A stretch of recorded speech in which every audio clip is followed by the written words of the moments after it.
আসসালামু আলাইকুম ওয়া রাহমাতুল্লাহি ওয়া বারাকাতুহু। আলহামদুলিল্লাহ, দূরে কাছে দেশে বিদেশে যে যেখানে আছেন সকলকে আমি পবিত্র ঈদে মাওলুদুন নবী সাল্লাল্লাহু আলাইহি ওয়াসাল্লাম উপলক্ষ করে সকলকে আন্তরিক ভালোবাসা ও সালাম জানাই। রবিউল আউয়ালের মাস চলছে, আগামীকাল শুক্রবার আলহামদুলিল্লাহ পবিত্র রবিউল আউয়াল শরীফ 12 রবিউল আউয়াল।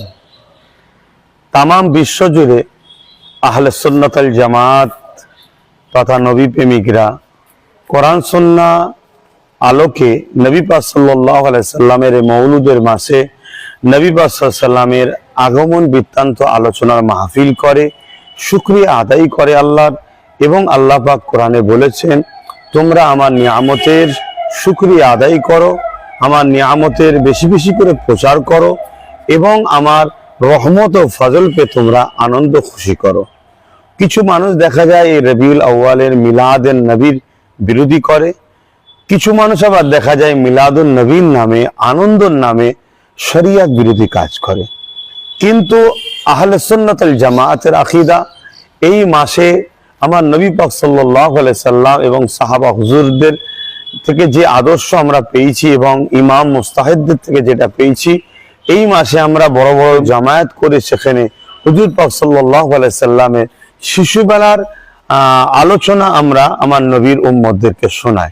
আমার নবীর মাউলুদের যে ওয়াকিয়া ঘটেছে, আল্লাহ পাকের যে শ্রেষ্ঠ নিয়ামত আমার নবী পাক সাল্লাল্লাহু আলাইহি সাল্লাম এবং আমার নবী পাক সাল্লাল্লাহু আলাইহি সাল্লাম যখন আগমন করেছিলেন, যেসব নিদর্শনগুলো ঘটেছে, যে অলৌকিক ঘটনাগুলো আল্লাহ পাকের হুকুমে হয়েছে, সেগুলো মানুষকে শোনায়, যাতে করে মানুষ শুনে আল্লাহ শুকরিয়া আদায় করে এবং আল্লাহ শ্রেষ্ঠ নিয়ামতের শুকরিয়া আদায় করে আনন্দ প্রকাশ করতে পারে, যেটা আল্লাহর কোরআনের হুকুম। কুল বিফাদলিল্লাহি ওয়া বিরহমাতিহি ফাবিযালিকা ফালিয়াফরাহু।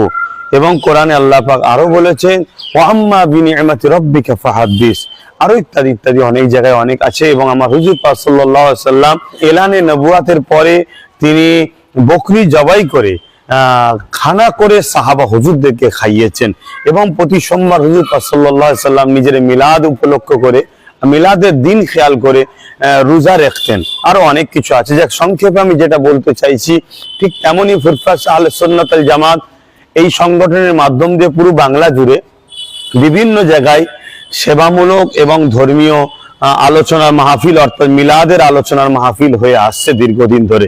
আমি এক এক বছর এক এক জায়গায় হাজিরি দিবার চেষ্টা করি। ঠিক তেমনই ভাঙড় শাখা কমিটির পরিচালনায় ঘটকপুকুর রিলায়েন্স পাম্পের উল্টো দিকে দীর্ঘ বছর ধরে ফুরফাস আহলে সুন্নাত আল জামাতের ভাঙড় শাখা কমিটির